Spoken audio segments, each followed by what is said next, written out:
Bismillah, Assalamualaikum warahmatullahi wabarakatuh. Halo teman-teman semuanya, selamat datang di channel Elginsyah. Pada video kali ini, saya, Diki Hamdani, akan sharing seputar machine learning. Video kali ini akan berbeda dari video-video sebelumnya, di mana video sebelumnya itu membahas seputar SQL, Android, dan sebagainya. Video kali ini merupakan series pertama untuk membahas seputar machine learning. Tapi mungkin ini akan sedikit loncat ya, karena untuk urgent things. Jadi di sini akan membahas bagaimana caranya membuat sebuah machine learning model menggunakan support vector machine untuk studi kasus, analisis sentimen, atau text classification. Oke, yang pertama ya langsung saja. Di sini kita akan membutuhkan library yang akan digunakan, yaitu pertama adalah Pandas. Pandas sendiri itu digunakan untuk pengolahan datanya, untuk membaca datanya, untuk menampilkan data menjadi sebuah tabel yang lebih enak dilihat atau disebut dengan data frame. Lalu ada NumPy. NumPy ini digunakan untuk, pada kasus ini digunakan untuk mentransform sebuah teks dalam bentuk matriks. Joblib ini merupakan sebuah library yang digunakan untuk mengekspor atau menyimpan data atau modelnya. Jadi modelnya itu akan diekspor menjadi file dalam bentuk PKL, sehingga nanti untuk deployment ketika akan dijadikan sebuah website itu bisa menggunakan file-file ini yang diekspor dengan menggunakan joblib. Lalu di sini ada, kita akan menggunakan scikit-learn ya, atau sklearn, terserah mau bacanya gimana. Di sini ada, kita menggunakan fungsi atau metode train test split yang fungsinya itu untuk membagi sebuah dataset menjadi ke dalam porsi yang disesuaikan ya. Contohnya di sini biasanya porsinya itu 80% untuk data training dan 20%-nya itu untuk data testing atau data uji. Nah, fungsi ini sudah ada di scikit-learn, jadi tinggal kita manfaatin aja fungsi atau metode train test split ini untuk splitting datasetnya. Lalu selanjutnya adalah convectorizer, digunakan untuk menghitung jumlah dari banyaknya kata yang muncul. Lalu di sini ada SVC ya. Ini merupakan support vector machine ya, SVM. Kita akan modelingnya dengan menggunakan SVC ini. Lalu ada accuracy score, ada confusion matrix, dan juga ada classification report. Kita coba jalankan di sini. Oh ya, by the way, di sini saya menggunakan Google Colab gratis. Apalagi teman-teman juga di sini bisa menggunakan GPU ya. Kalau misalkan GPU ya, kalau misalkan teman-teman itu menggunakan melatih sebuah model yang bisa dibilang dengan data yang besar gitu. Jadi GPU itu sangat diperlukan supaya lebih cepat proses modelingnya. Coba rakit saja di sini. Oke, sudah selesai. Selanjutnya adalah sebenarnya ini opsional ya untuk Google Drive ini, karena bisa saja kita mengambil dan menyimpan datanya tuh dari platform lain. Contohnya misal simpan datasetnya tuh di GitHub, terus link GitHub-nya dari file tersebut dimasukin ke sini, atau bisa dengan cara upload ya filenya tuh ke sini. Di sini ada ya, misalkan di sini upload ya, atau membuat new file, new folder bisa. Tapi kalau kita nambahin datanya ke sini, karena ini di Google Colab ya, maka nanti ya kalau misalnya runtime itu disconnect ya, datanya sini nggak hilang ya, karena ya itulah Google Colab ya, karena runtime-nya udah disconnect gitu. Jadi ya makanya misalnya kalau aku pribadi sih, kalau nggak ke GitHub ya ke Google Drive gitu. Jadi kita connect. Jadi di sini saya akan menggunakan Google Drive untuk menyimpan data atau memanggil datanya gitu. Saya coba di sini ada from Google Colab input drive, terus di mount gitu ya. Connect to Google Drive, nanti akan muncul dan pilih aja akun emailnya. Kalau yang misalnya ada banyak email, udah satu aja. Scroll bawah ya. Oke, mungkin di sini aku kasih sectionnya ini import libraries. Seperti ini. Masih ini kayak koneksinya ya, yang kurang bersahabat. Selanjutnya adalah kita akan melakukan load dataset. Load dataset. Load dataset. Di sini akan melakukan pandas ya. Seperti di sini. Berarti saya akan memanggil datanya. Itu datasetnya di sini ya. Saya menyimpan di folder collect notebooks dataset dan namanya adalah clean dataset di sini. Coba jalankan. Nggak akan keluar apa-apa karena memang belum dipanggil. Selanjutnya adalah kita akan nampilin data yang ada di file ini dengan menggunakan pandasnya. Dan yang di sini kita akan masukkan data frame ya, atau df pt.readcsv di sini dataset gitu ya. Df head misalnya.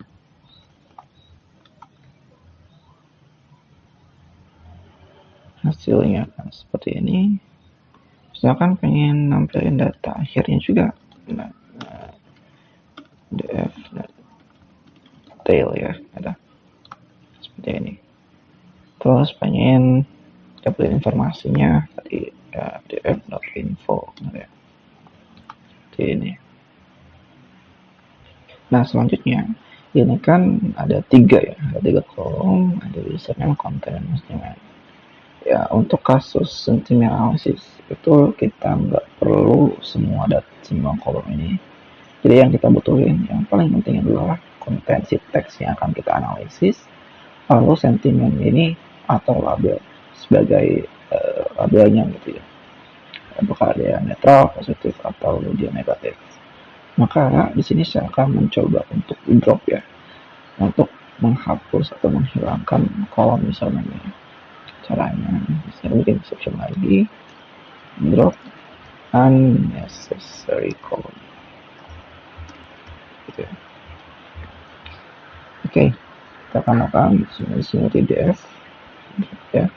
Lihat di sini nama kolomnya apa, user dengan misalkan lalu access atau in place ya.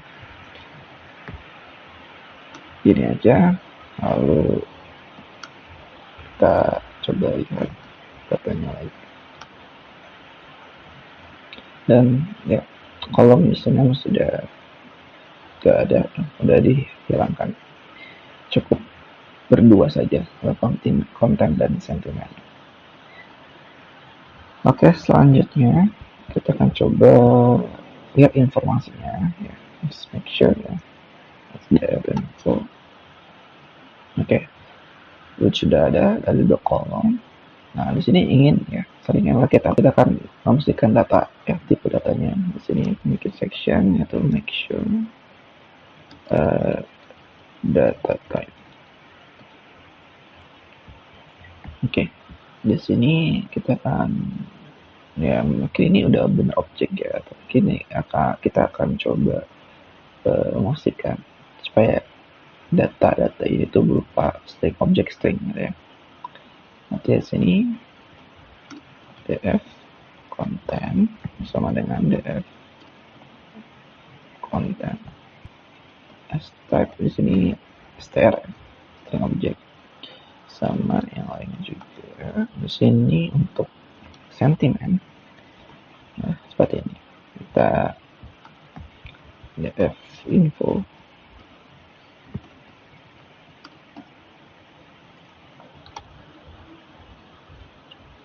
Oke, next step.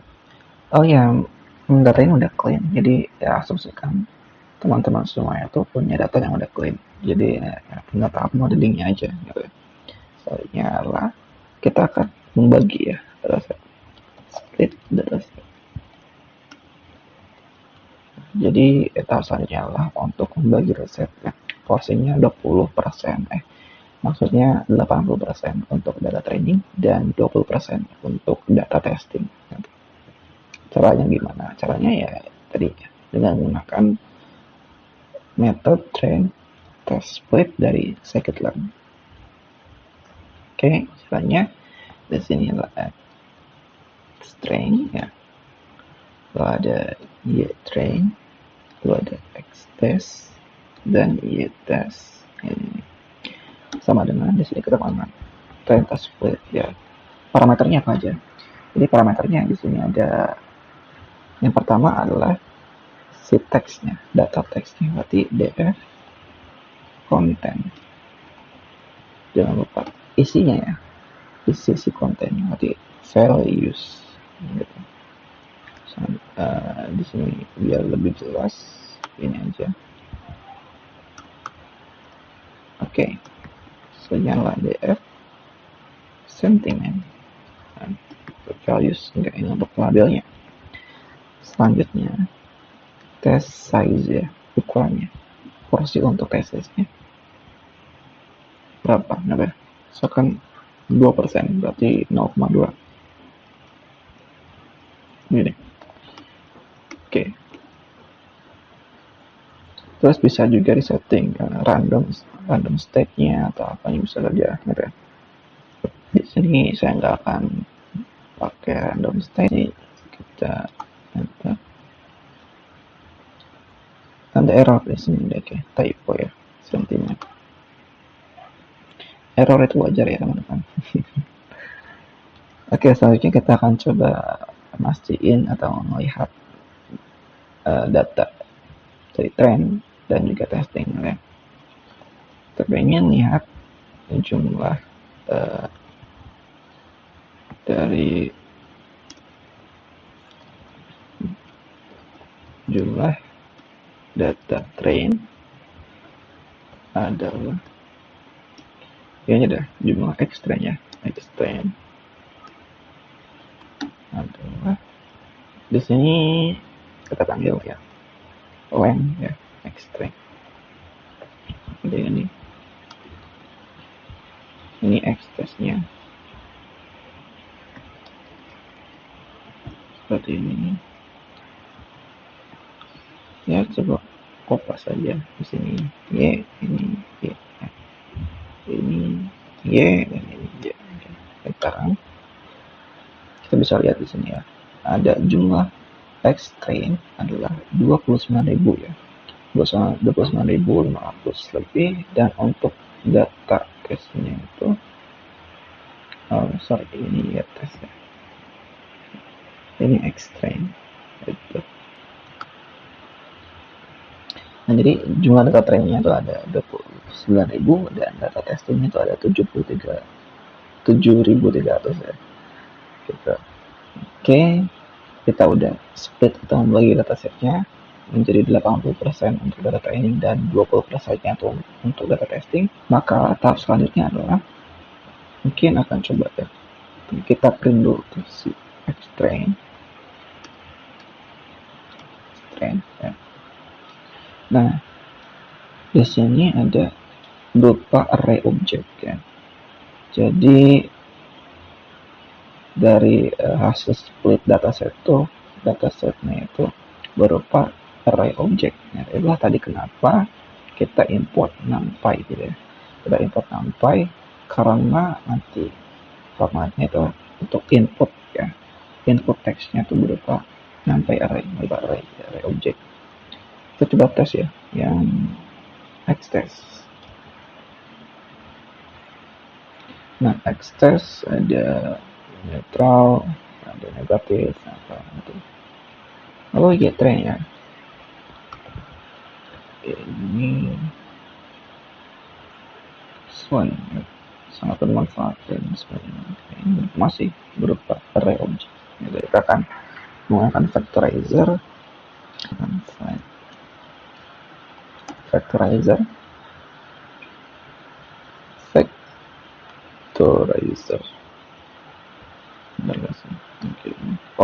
factorizer ya. Gunakan factorizer, terus kita fit ya, kita David di sini adalah David dengan si X-train-nya seperti ini. Oke. Nah, sekarang kita itu perlu untuk menyimpan si vectorizer ini ke dalam file yang dibungkus menjadi file PKL atau pickle. Di sini saya ingin mencoba adalah menyimpan vectorizer ke dalam file PKL.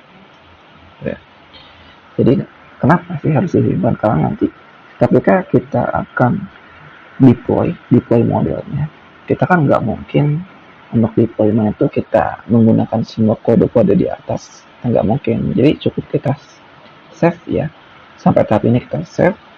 Terus ketika nanti ingin ngetes datanya pada saat deploy, itu kita cukup load file ini dan juga load si modelnya.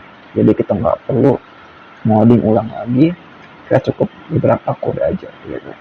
Jadi sesimpel itu. Di sini kita yang sudah saya jelaskan tadi, untuk menyimpan vectorizer model itu menggunakan library joblib di joblib.dump. Di sini saya akan nyimpannya di file yang tadi ya.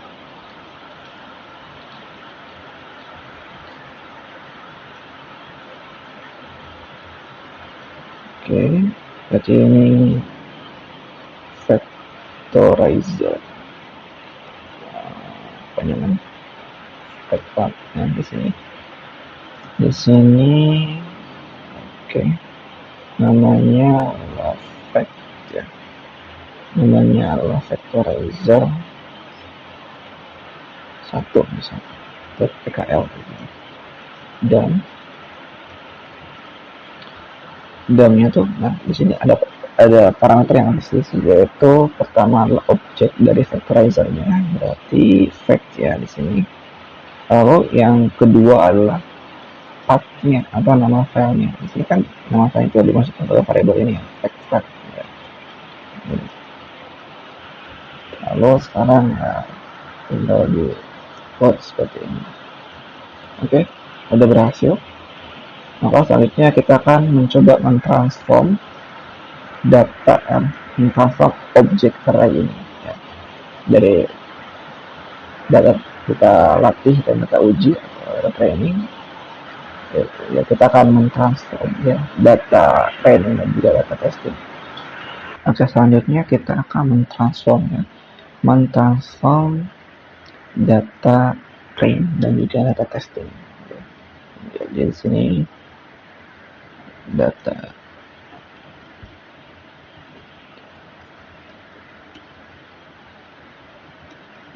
train ya, train nanti di sini fact ya, dot transform ini untuk train, berarti kita akan extrain ya. Di sini untuk testingnya nanti data test ya. Coba jalankan, make sure apa ada error atau enggak, ternyata aman. Coba kita print data train,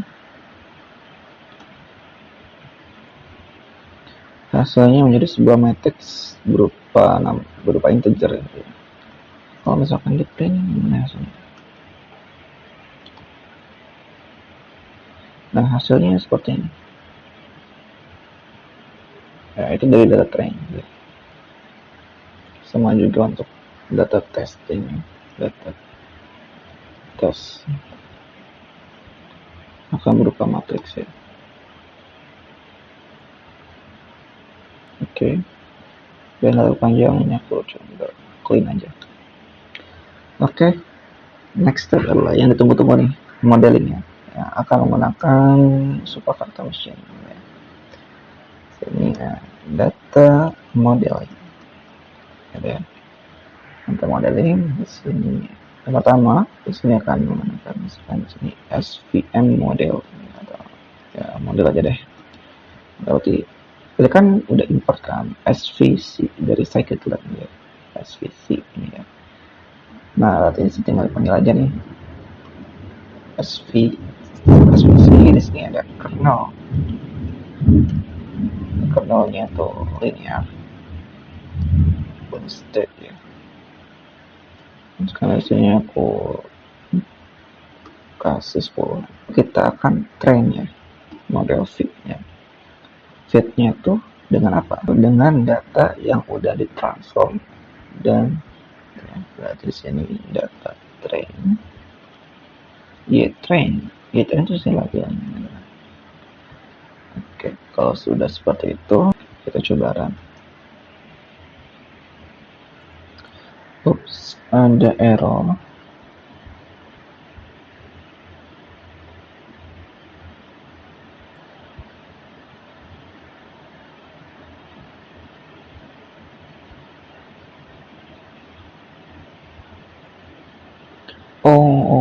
Iya, salah.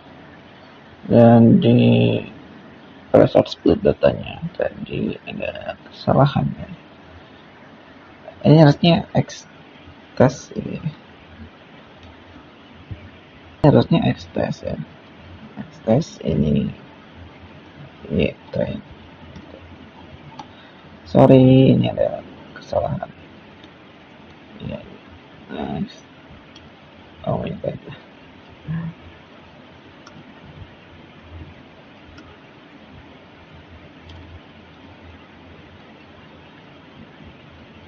Oke.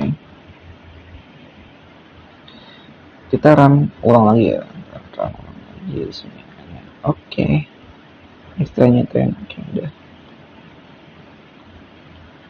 Seperti ini. Kita run ulang lagi semua. Coba ya. Yang juga sama. Lalu di sini ada kita transform lagi.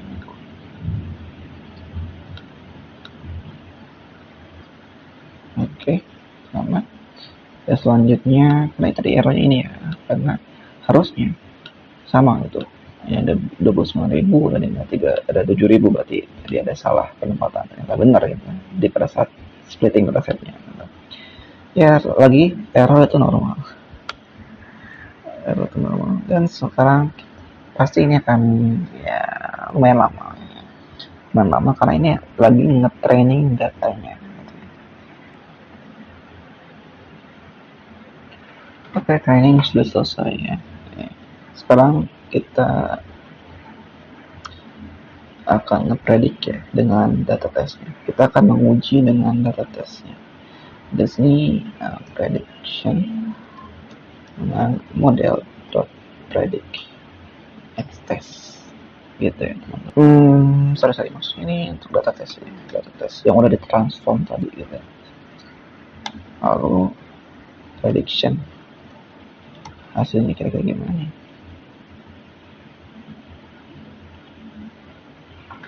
Nah, jadi dari hasil semuanya itu ada neutral, positif dari data testingnya.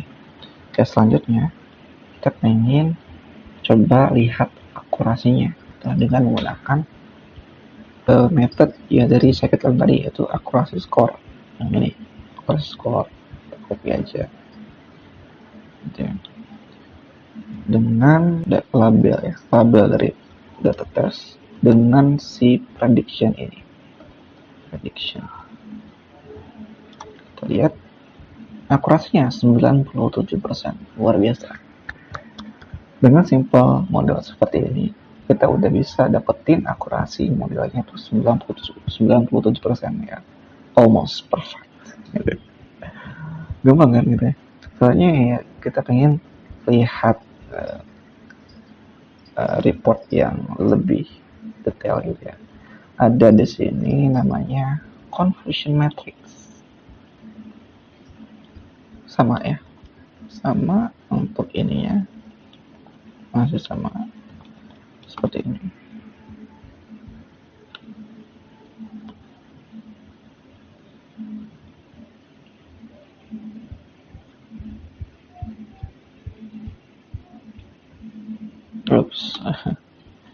Sorry ini.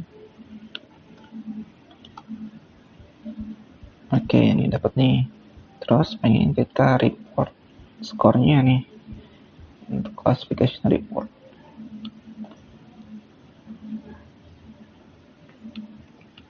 Ini terus panggil test ya, test dan prediction di sini. Dan ini harus di print ya, print. Dan ada precisionnya, recall, ada advanced score, support, akurasi dan sebagainya tuh ada di sini. Gila sih, ini mantap ya. Ini almost perfect lah gitu ya. 96%, 98%, 97%. Sekarang kita akan mencoba ngetes si model ini dengan teks yang kita input sendiri gitu. Tes the model gitu ya. Caranya gimana? Caranya super gampang. Gampang, emang gampang teman-teman. Oke, misalkan di sini kita kan ini teksnya ya. Yang sudah saya bilang tadi, kalau teksnya itu kita akan jadikan sebuah array object gitu ya. Jadi numpy lah array. Di sini list ya. List di sini berarti misalkan apa nih? Aplikasi ini bagus, sangat bagus gitu ya. Dan make sure tipe datanya itu berupa objek gitu. Seperti ini. Lalu next stepnya apa? Yaitu dengan kan transform si teks ini dengan vectorizer tadi itu. Oke, ini jadi sampel ya. Berarti transform teks gini. Lalu sekarang baru nih predicted model dot predict. Kita akan prediksi sampelnya. Print predicted. Positif, aplikasi ini sangat bagus. Misalkan di sini aplikasi ini sangat jelek. Negatif, mantap kan? Misalkan aku benci sama kamu. Negatif, aku sayang sama kamu. Positif, mantap kan? Gimana caranya supaya itu nggak dalam sebuah list ini? Caranya gampang, kita pakai indeksnya aja, no. Maksudnya positif, mantap kan? Biar lebih enak lihatnya. Hasil klasifikasinya, hasil klasifikasi dari teks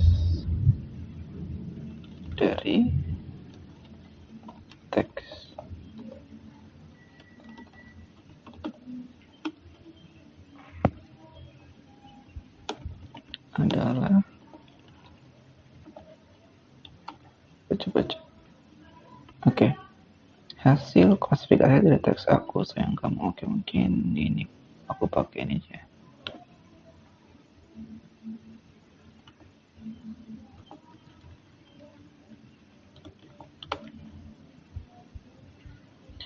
Hasil klasifikasi dari teks aku sayang kamu adalah positif.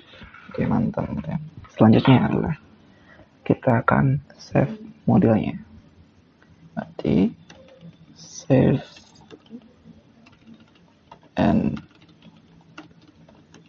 load the model.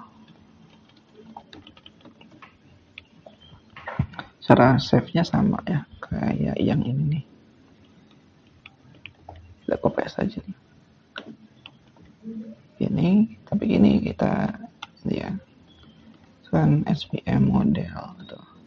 1 PKL job lib nyedamnya itu di sini bukan fake lagi ya, Ini ganti lagi, misalkan model 4, terus ininya tuh model. Terus ini model padnya ada ya.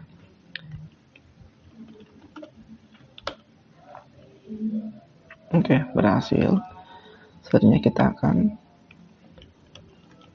load vectorizer. Kita akan load model dan vectorizernya. Oke, berarti cara manggilnya gampang banget sebenarnya ya. Kita misalkan berarti di sini itu manggilnya gini. Misalkan ini test model ya. Test model sama dengan joblib.load ya. Load terus si model, misalkan model partnya.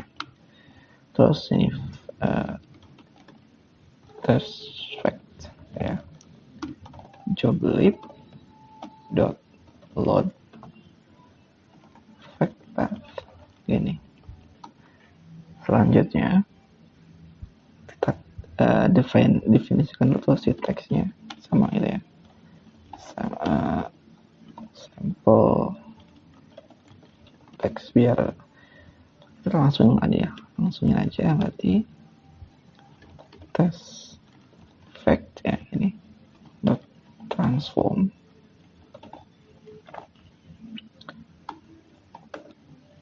np dot array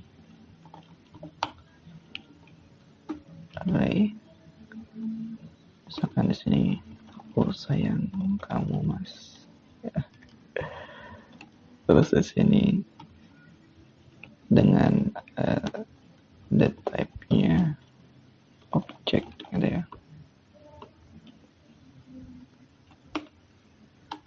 biar lebih gampang bacanya.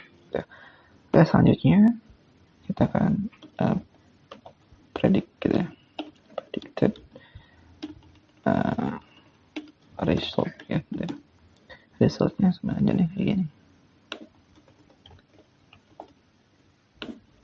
gini doang nih, predict di sample text. Ini test model.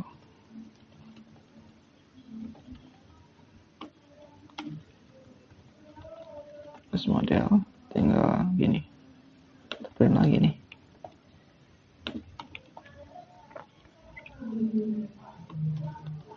Sample text ya.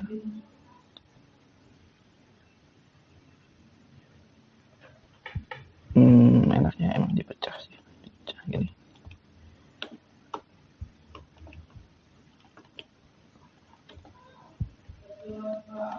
Teks.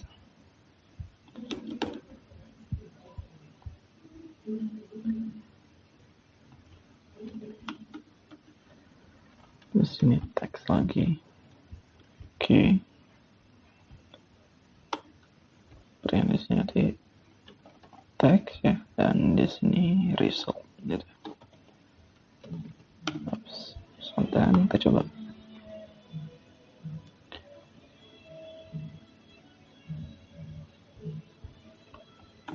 Oke, hasilnya udah sama nih ya. Hasil klasifikasi dari teks aku sayang kamu mas adalah positif.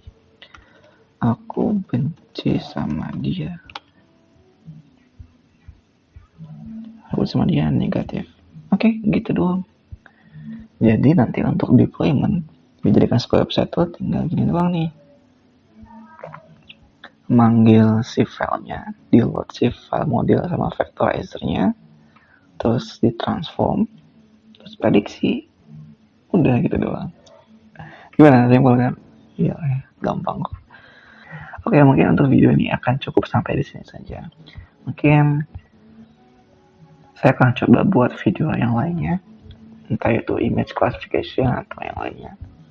Dan juga atau mungkin video tahap deploymentnya, ya let's see aja besok gimana, tergantung dari kesibukan kerjaan. Oke, semoga bermanfaat dan jangan lupa subscribe dan share video ini ke teman-teman kalian semuanya yang sekarang sedang butuh tutorial ini. Oke, thank you everyone.